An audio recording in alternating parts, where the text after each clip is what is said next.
ప్రాంతానికి తీసుకొచ్చే అవకాశం ఉంది. అందుకే దీనికి ప్రాధాన్యత ఇస్తాం.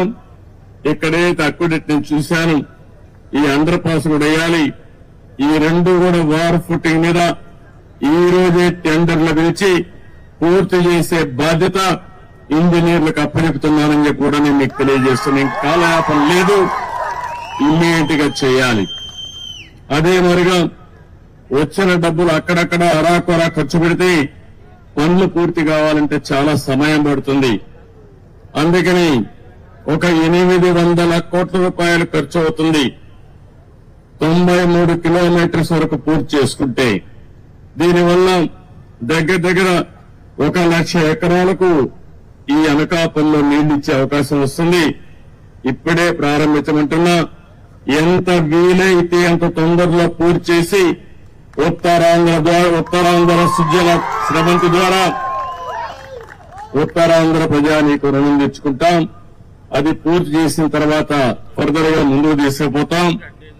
ఇప్పుడు మనకుండే ఇన్ఫ్రాస్ట్రక్చర్ అంతా ఉపయోగించుకుని ఎక్కడికక్కడ నీళ్లు ఇచ్చుకుంటూ అక్కడి నుంచి ఇంకా ముందుకు పోతే మెరుగైన ఫలితాలు వస్తాయి. ఈ రోజు నేను అన్ని చూశాను, క్షేత్రస్థాయిలో ఇన్స్పెక్షన్ చేశాను. రేపు అధికారులందరూ కూడా యాక్షన్ ప్లాన్ తయారు చేయమంటున్నా. యాక్షన్ ప్లాన్ తయారు చేసిన తర్వాత ఏమేం చేయాలో దాని ప్రకారం చేస్తామని చెప్పి కూడా నేను మీకు తెలియజేస్తున్నా. ఈ ప్రాజెక్టు పూర్తయితే 214 కిలోమీటర్లకు పూర్తి చేయాలి. మన ఈస్ట్ గోదావరికి, విశాఖపట్నానికి త్రాగునీరు, సాగునీరు రెండూ వస్తాయి. దగ్గర దగ్గర 4 లక్షల ఎకరాలకు సాగునీరు ఇచ్చే అవకాశం ఉంది.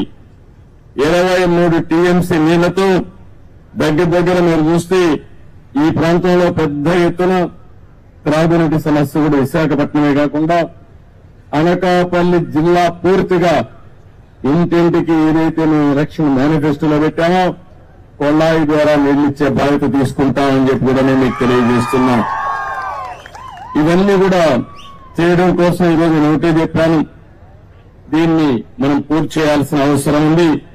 ఇప్పుడే నేను చెప్పిన ఫిగర్స్ లో కూడా మన వాళ్ళు చెప్పింది 800 కోట్ల రూపాయలు ఖర్చు పెడితే 93వ కిలోమీటర్ వరకు 2,20,000 ఎకరాలకు నీళ్లు ఇస్తాం, సాగునీరు ఇస్తాం. 2,20,000 ఎకరాలకు ఈ జిల్లాలో నీళ్లు ఇవ్వగలిగితే నా జన్మ సార్థకమైనట్టు అవుతుంది. అది కూడా మొదటి విడతలు ఫేజ్ 1. అక్కడి నుంచి ఫేజ్ 2కు తీసుకెళ్తాం. ఈ ఉత్తరాంధ్ర సుజల స్రవంతి వంశధార వరకు వెళ్తుంది. వంశధార, గోదావరి, కృష్ణ, పెన్నా నదుల అనుసంధానం చేసి ఈ రాష్ట్రంలో కరువు లేకుండా చేయాలనేది ఎన్డీఏ అభిష్టం అని చెప్పి కూడా నేను మీకు తెలియజేస్తున్నా. ఇక్కడ షుగర్ ఫ్యాక్టరీ విషయం కూడా చెప్పారు, వాళ్ళకు కూడా హామీ ఇస్తున్నాం. 3 షుగర్ ఫ్యాక్టరీలు ఉన్నాయి. ఆ 3 షుగర్ ఫ్యాక్టరీలు కూడా పడకేసే పరిస్థితికి వచ్చింది.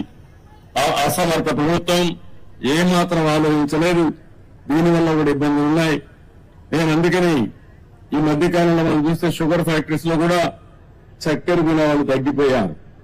ఎందుకంటే ప్రతి ఒక్కరికి బాడీనే షుగర్ ఫ్యాక్టరీగా తయారైపోయింది. కాబట్టి చక్కెర తినే వాళ్ళు తగ్గారు, కానీ ఎథనాల్ తయారు చేసుకోవడానికి ఉపయోగపడుతుంది. ఇది సస్టైనబిలిటీ ఉండాలి, రైతులకు న్యాయం జరగాలి, రైతుల భాగస్వామ్యంతోనే పనిచేయాలి. అందుకని ఇక్కడే పార్లమెంటు మెంబర్ రమేష్ ని, అదే మరి వనిత గారిని, ఇద్దరిని చెప్తున్నా, ఇక్కడే ఎమ్మెల్యేస్ కూర్చొని వర్కౌట్ చేయండి. రైతులకు న్యాయం చేయడం ఎన్డీఏ ప్రభుత్వం యొక్క మొదటి కర్తవ్యం, అది చేస్తాం. అదే సమయంలో ప్రతి ఒక్కసారి మీరు మా షుగర్ ఫ్యాక్టరీ పోయింది, రైతులు అన్యాయం చేయం, ఉద్యోగస్తుల జీతాలు చెప్పే పరిస్థితి లేకుండా శాశ్వతంగా ఈ సమస్యకు పరిష్కారం చేయాలనుకుంటున్నాం. అది చేసి చూపిస్తానని కూడా నేను మీకు తెలియజేసుకుంటూ, ఇంకా ఈ రోజంతా ఇక్కడే తిరుగుతున్నా. ఇక్కడి నుంచి భోగాపురం ఇంటర్నేషనల్ ఎయిర్పోర్ట్ దగ్గరికి వెళ్తున్నా, మెట్రిక్ జోన్ కు వస్తున్నా.